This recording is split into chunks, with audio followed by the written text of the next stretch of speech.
Hello children, today we are going to do the Revolt of 1857 in history. Children, as you all know that Indians were ill-treated by the Britishers. In 1857, almost the whole of India rose up against the British. There were many reasons for the rising anger against the British. The British had adopted many different ways to expand their empire. Two such methods were Dalhousie's Doctrine of Labs and Wellesley's Subsidiary Alliance. Now, children, I will explain you about these two methods. The first is the Doctrine of Labs by Lord Dalhousie. The Governor General Lord Dalhousie introduced the Doctrine of Labs as a policy to forcibly take the Indian kingdoms. Dalhousie's Doctrine of Labs did not allow adopted sons of Indian kings to become the ruler. The kingdom was instead taken over by the British. Now, children, I'll be telling you about the Subsidiary Alliance by Marcus Wellesley. The Governor General Marcus Wellesley forcibly took territories from Indian states through the Subsidiary Alliance. The Subsidiary Alliance did not allow Indian rulers to keep their own army. They had to depend on British army in times of trouble.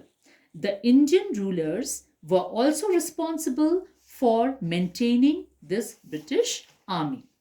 Now, children, many Indian rulers whose kingdoms had been occupied by the British through these methods were eager to fight the British.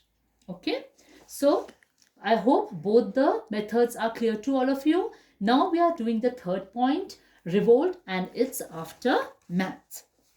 The revolt of 1857 started as a small revolt of the sepoys or soldiers you may call at Meerut on 10th May 1857.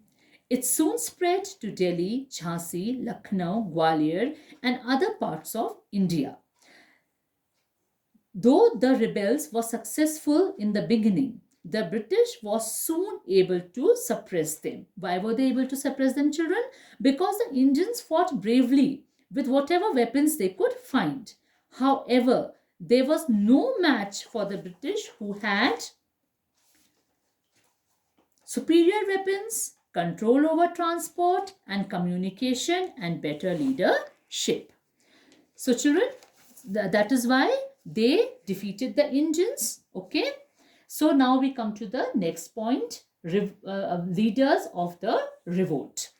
The revolt of 1857 saw the rise and fall of many important Indian leaders. So firstly, we'll be doing Bahadur Shah Zafar.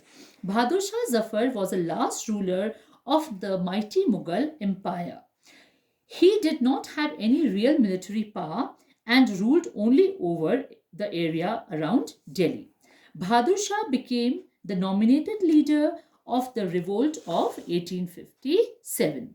After the revolt was ended by the British, Bahadur Shah was sent to jail in Burma.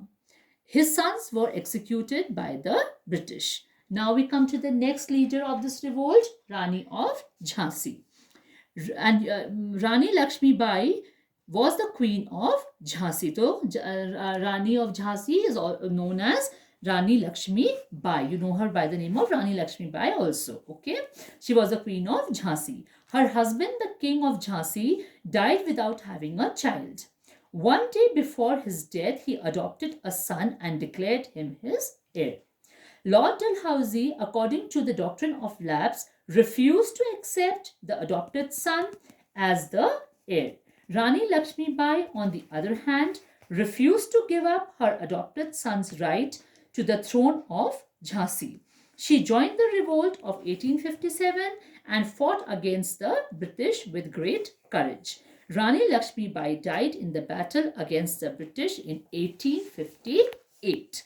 Now, we come to the next, Tatya Tope. Children, who was Tatya Tope?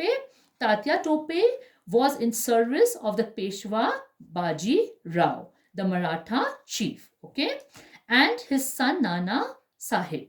He acted as a chief of the rebel forces and took part in the fighting against the British in Kanpur and Kalpi. He also provided help to Rani of Jhansi when she was surrounded by the British. Tatya Tope was finally caught and executed by the British. So children, I hope this chapter is clear to you.